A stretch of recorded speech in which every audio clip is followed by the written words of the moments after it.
In the silence of night, beneath a sky thick with storm clouds and thunder that cracked like the wrath of forgotten gods, a woman named Adaku walked swiftly through the deserted path of Obodu village, her arms wrapped tightly around two tiny baby girls. Her face was hard, her eyes distant. Tonight, she had made a choice darker than the night itself. She had decided to abandon her daughters like refuse. As the wind howled and lightning lit up the sky in jagged streaks, Adaku spotted a rusted gate beside an overflowing bin. Without hesitation, she opened the lid, placed the babies gently inside like forgotten clothes, shut it tight, and walked away with long, fast strides, never once looking back. Another bolt of lightning tore through the clouds, and her heart skipped. A whisper rose from deep within her. What if the rains fill the bin? What if they drown? But she silenced it. She didn't care. Not anymore. She reached the main road, boarded an old bus heading toward the city of Kafanchan, and as the bus pulled away, a faint smile played on her lips. She was free. Free from motherhood, from shame, from hunger. She could now return to the neon clubs, to rich men's arms, to nights filled with laughter and liquor. The sky, however, disagreed. It grew heavier still, until a mighty thunderclap roared through the clouds. That sudden noise stirred the two infants, and they began to cry, their tiny voices echoing from within the filth of the bin. And then, something unusual happened. The storm paused, clouds parted, and stars blinked through as if some unseen hand had pushed the darkness aside. At that very moment, a woman known in the village as Mama Ejioma wandered toward the trash. Her clothes were torn, her hair wild, her mind lost to years of unseen wounds. Every night, she roamed the alleys, scavenging for food from the waste of others. That trash bin was her sacred altar, the place where she often found scraps of bread, or the soft parts of rotting fruit. But tonight, as she approached, she heard the sound of life. Two wails, urgent and raw. She flung the lid open and gasped. There, swaddled in rags and garbage, were two babies, squirming and screaming. Her eyes widened, her arms reached in gently, as though touching fragile dreams. She pulled them out one by one, cradled them against her bony chest, and looked around to see if someone was watching. No one. Just her, the wind, and these two cries from the heavens. At the bottom of the bin, she found a half loaf of fungus-covered bread. She tucked it into her wrapper and wandered back to her resting place behind an abandoned compound. That was her home, her temple, her grave. She laid out her usual collection of filthy cloths, placed the babies carefully upon them, and tried to hush their cries. "You're hungry, eh?" she muttered, kneeling before them. "I'll feed you, don't cry." She broke the moldy bread into crumbs, tried pushing them gently into their tiny mouths, but the babies turned away, spitting them out, their cries only louder. Her face changed, frustration tightening her brow. "Please now," she pleaded softly, "don't cry, my daughters." Then, suddenly, her voice turned thunderous. "I said stop crying. I am your mother. You must obey me." But the babies wailed even more. Her fury dissolved. Shame took its place. She bent low again, whispering, "I'm sorry I shouted. Please, forgive me, my angels." She reached for the plastic jug of muddy water beside her, poured a little into a cracked tin lid, and held it to their lips. The babies sipped slowly, thirst quieting their pain. Soon they stopped crying, their tiny bodies surrendering to sleep. Mama Ejioma pulled her cloth over them, shielding them from the cold night wind, and laid beside them, eyes finally closing. Morning broke with a golden hush. As dawn stretched across the land, a man named Baba Chuka jogged along the familiar trail. His breath was steady, feet pounding the earth. Near a corner of the path, he saw Mama Ejioma crouched beside two crying babies. The sound stopped him. He approached slowly. Everyone knew Mama Ejioma, the madwoman of Obidu, but she had never been with child, and certainly not with twins. Something was wrong. He stared. She noticed him and sprang up like a lioness. "Why are you here?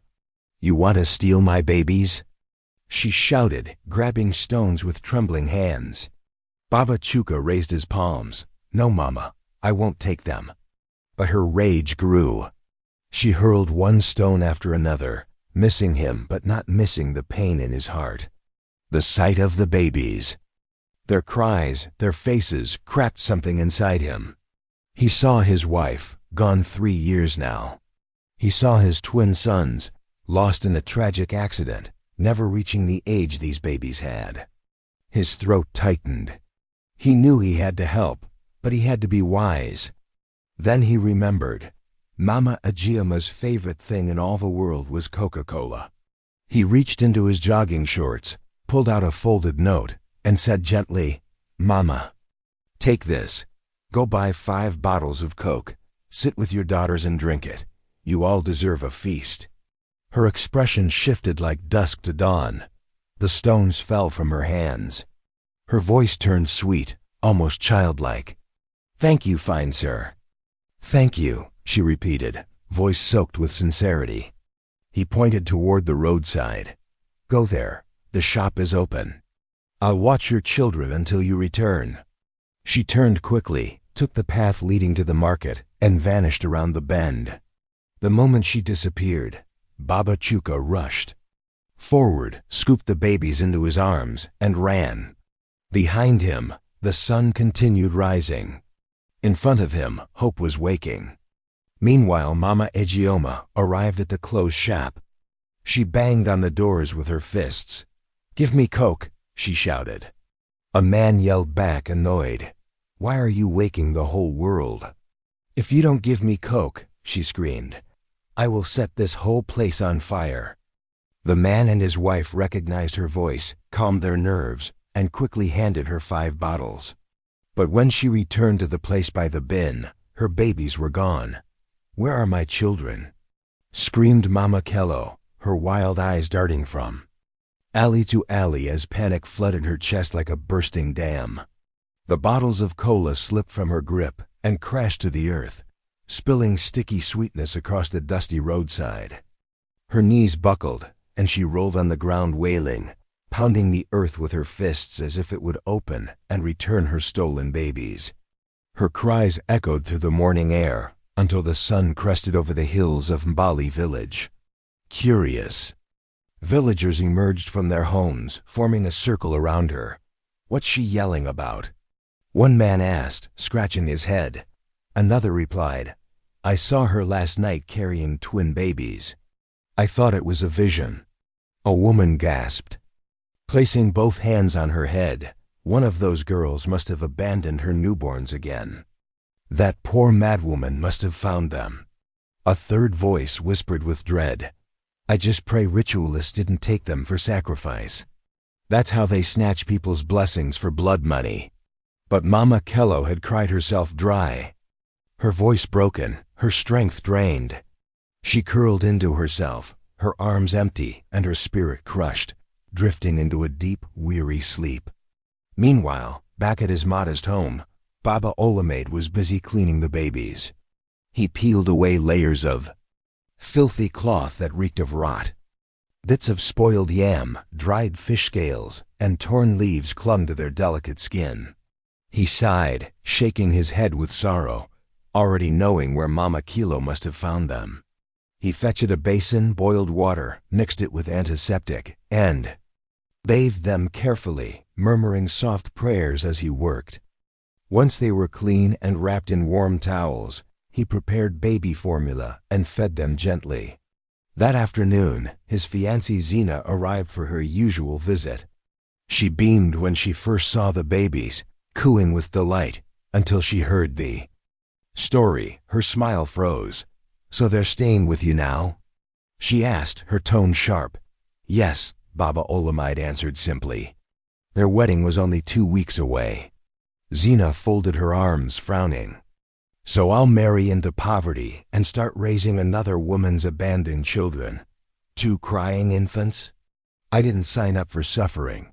He gestured to the babies. Zina, look at them. I couldn't leave them. That woman is not well. She couldn't protect herself, let alone 2 babies. Zina flared. And you're no prince either.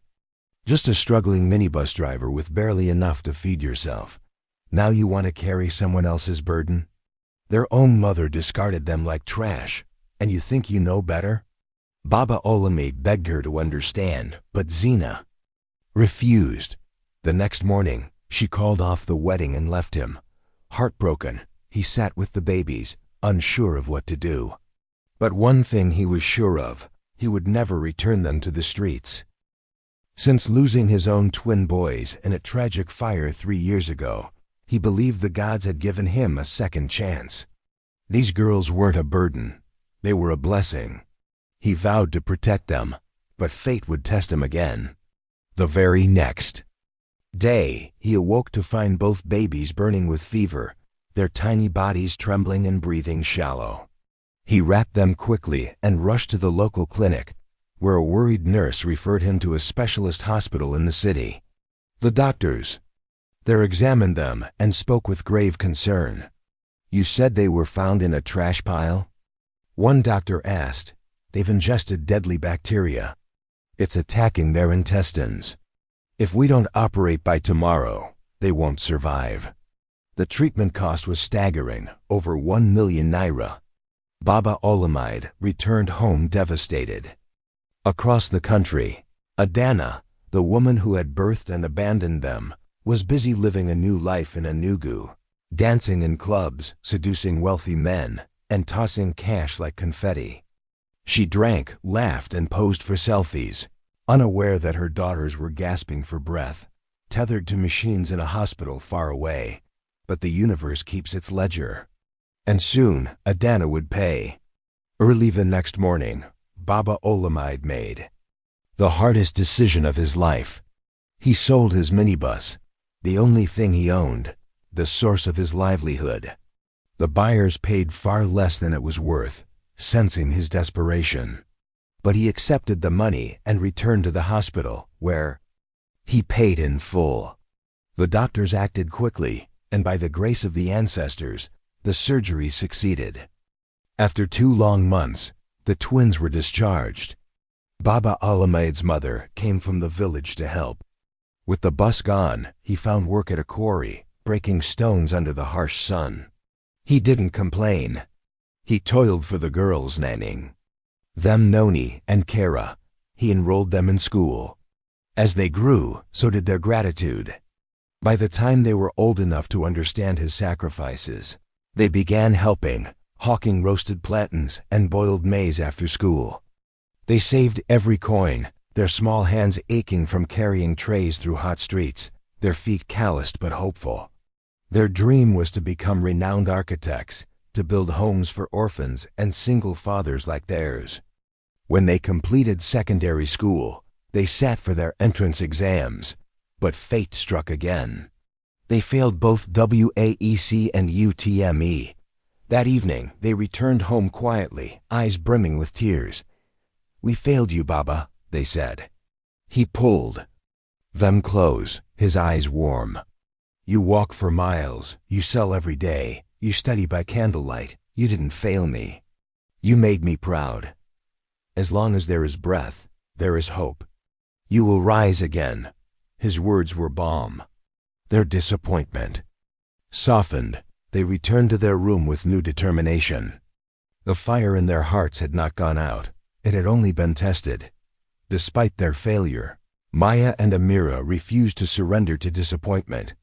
University hadn't worked out, but they were not ready to give up on building a future. With the support of their father, Uncle Jide, they pooled all their savings and poured them into expanding their modest fruit-selling venture. What started with small trays of bananas soon grew into something greater.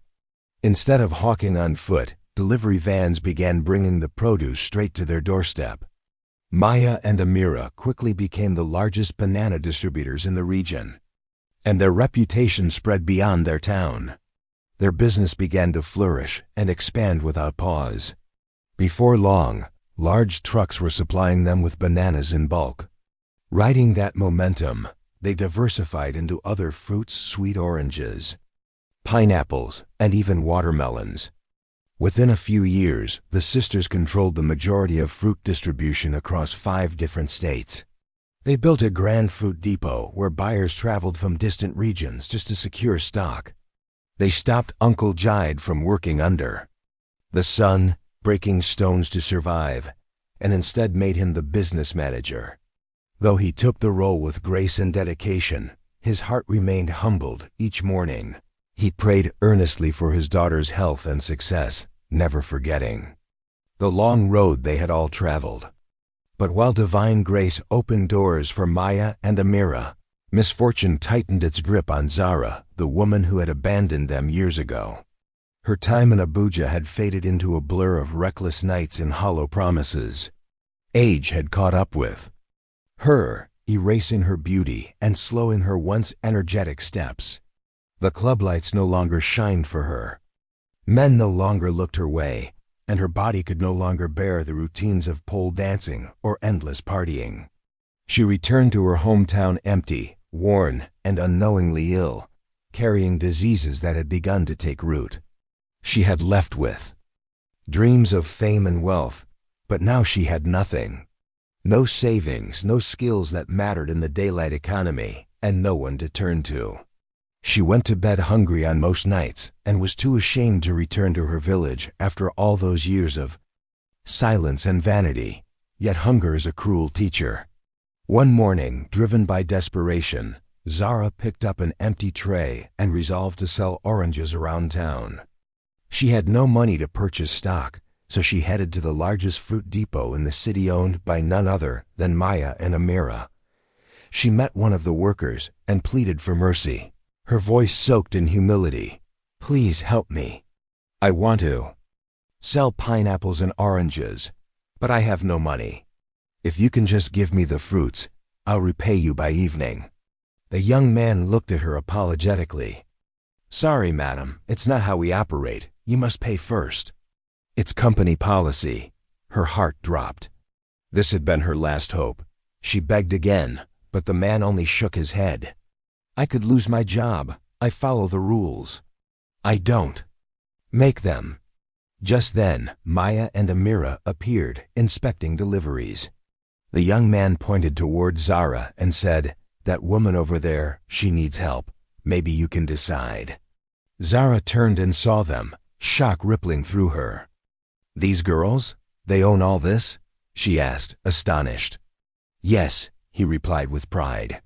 "Everything you see belongs to them, even the trucks." As the sisters approached, Zara stepped forward and repeated her plea, tears brimming in her eyes. "Please, I don't have money. I just want to start over. Let me sell some fruits. I'll bring the money back by evening." The sisters glanced at each other, unsure why the woman stirred something within them. Maya finally spoke gently. "No problem. Give her what she needs," she told the worker. Zara bowed deeply, gratitude pouring out of her. "Thank you.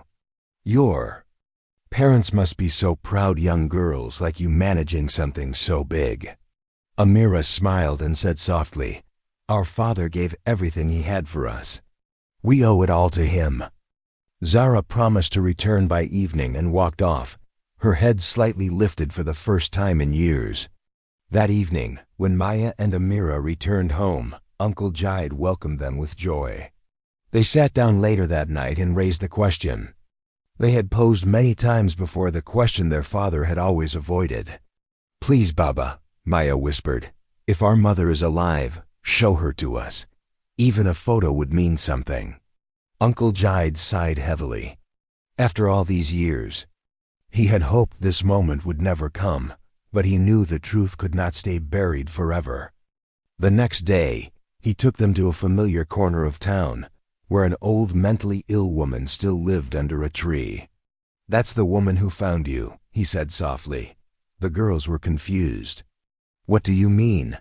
He sat them down and told them everything, the story of their mother's betrayal, the trash can, the cries, the woman who took them in, and how he had rescued them. Maya and Amira were stunned into silence. That night, they processed it all and returned to him. Maya said, "Now we know why you never spoke of her. Thank you for all you've done." Amira added, her eyes fierce, "You are our true father. That woman under the tree is our mother now. We won't let her live like that anymore. We'll get her help." Then her voice turned cold. "And the woman who threw us away, wherever she is nothing to us. We will never forgive her." Uncle Jide watched his daughters, love swelling in his chest. Despite the painful truths, they had chosen compassion. He prayed silently that peace would follow them all their lives. At the break of dawn, the bustling fruit yard stirred to life, and to everyone's surprise, Adana was already there, balancing her tray with practiced grace.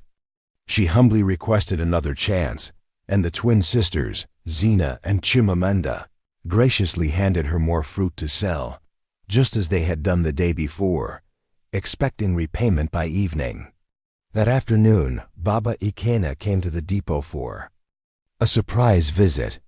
The girls noticed him immediately, rushing toward him with bright smiles and warm, tight hugs. The workers nearby paused, touched by the visible love and deep connection between the old man and the two successful young women. Baba Ikena took a seat nearby, resting as his daughters went back to managing their thriving enterprise. Meanwhile, Adana's efforts bore fruit literally. She sold off her wares quickly, returned the money without fail, and was handed another load.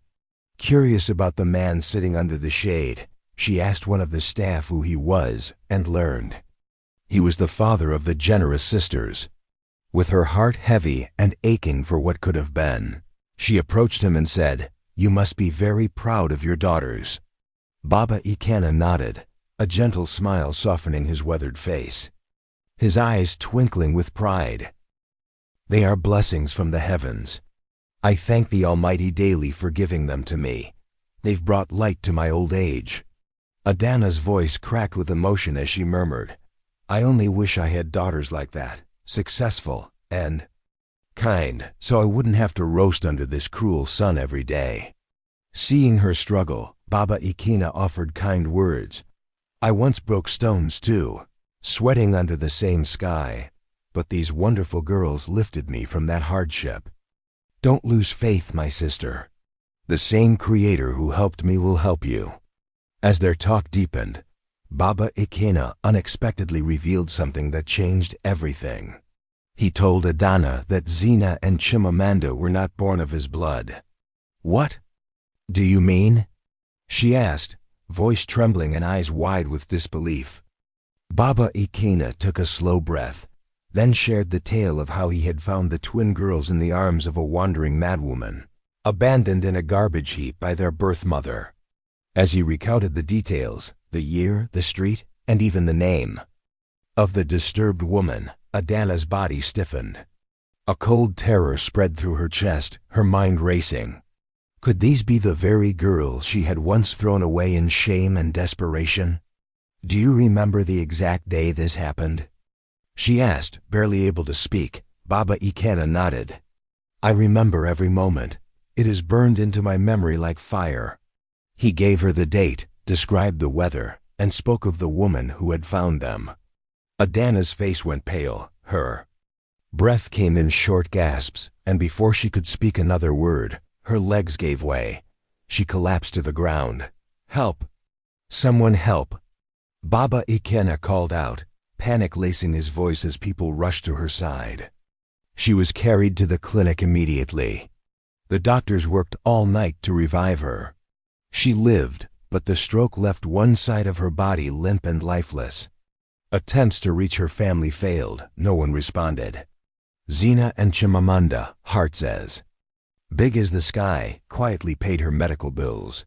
A week later, they took Mama Ifema, the madwoman who had once rescued them, to a respected psychiatric facility.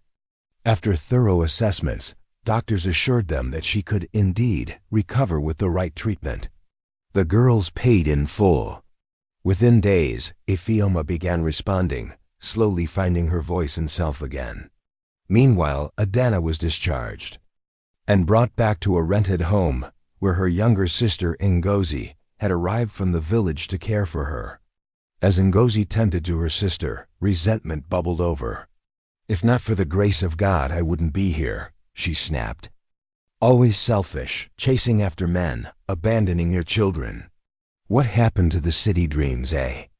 And where are your twins now? What did you do to them?" But Adana, now broken by guilt and unable to undo the past, said nothing. Her eyes held pain deeper than words, and though her mouth worked, no confession came. A few weeks passed, and Zina and Chimamanda managed to take a short break from their duties. They visited Mama Efioma at the hospital. To their delight, she was speaking more clearly, no longer as lost in confusion. When they entered her ward, a nurse gently told Efioma, "These young women are the ones helping you heal."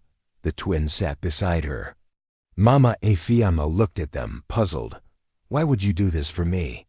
"I don't know you." Zina reached out, took her hand gently, and said, "We are your daughters, Mama. You are our real mother." Ifeoma's eyes widened, still confused. "I gave birth to you, but I was not well." Chimamanda spoke softly. "You didn't birth us, Mama, but you found us when no one else would. You took us in, even in your madness, and that makes you more of a mother than the one who left us. We owe you our lives." Nurses nearby were moved to tears. Even the doctors stood in silent awe of the strength of this family rebuilt, not by blood, but by love, sacrifice, and grace.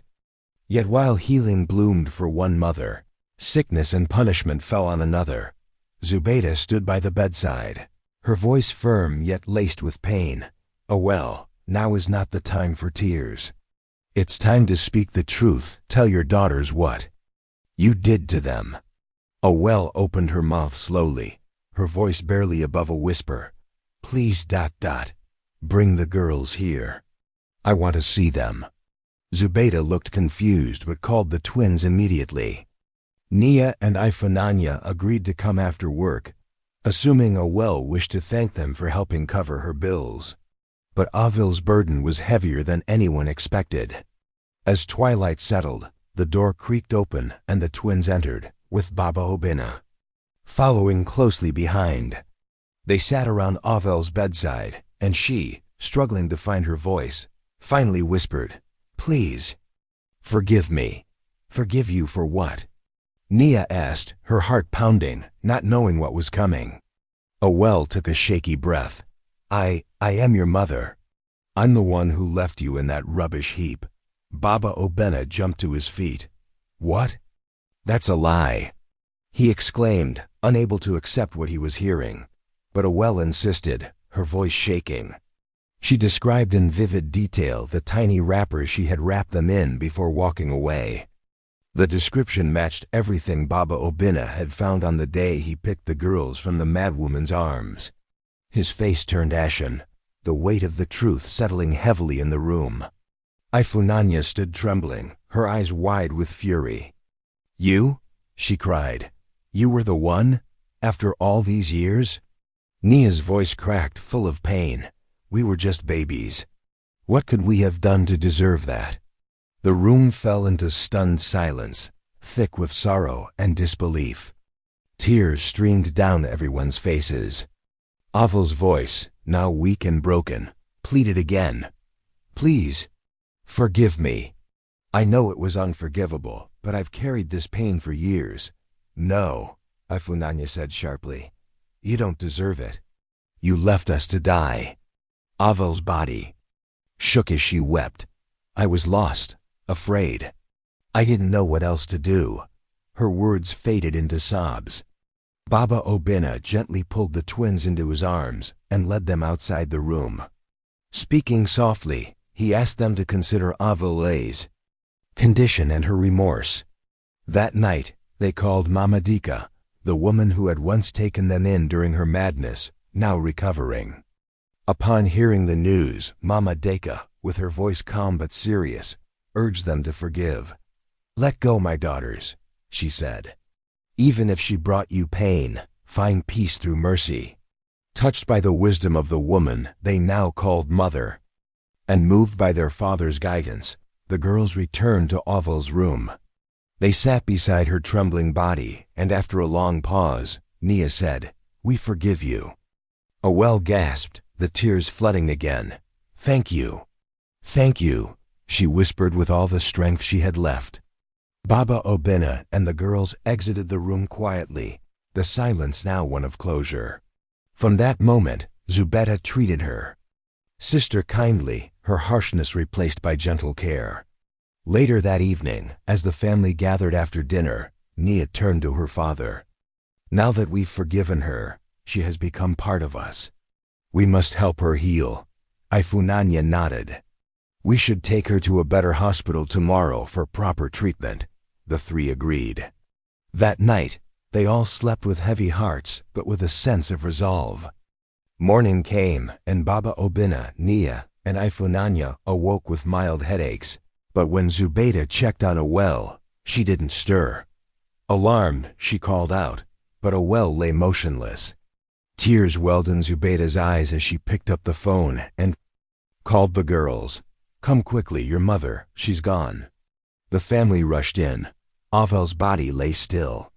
Her soul had slipped away quietly during the night. Grief flooded the home. Despite the past, the loss was real. They all accompanied her body to her hometown. The villagers received them warmly, despite the tragedy. For the first time, Nia and Ifunanya met their grandparents, uncles, cousins, and other kin. The family embraced them, grateful that the daughters Owel had once hidden in shame were now returned in honor. On the day of the burial, Nia and Ifunanya stood solemnly by the graveside, placing flowers and whispering prayers. Though their hearts were conflicted, the pain of losing their birth, mothers stirred deep sorrow. They wept not just for the mother who had left them, but for the one who, in her final days, sought redemption. After the burial, they journeyed back to the city with Baba Obina. Not long after, Mama Deka, now stable, joyful, and mentally restored, was discharged from the hospital and brought to live with them. Her once clouded eyes now sparkled with clarity and peace. And together, father, daughters, and the mother who had rescued them from abandonment, they began a new chapter. Built not on blood, but on love, healing, and the choice to forgive.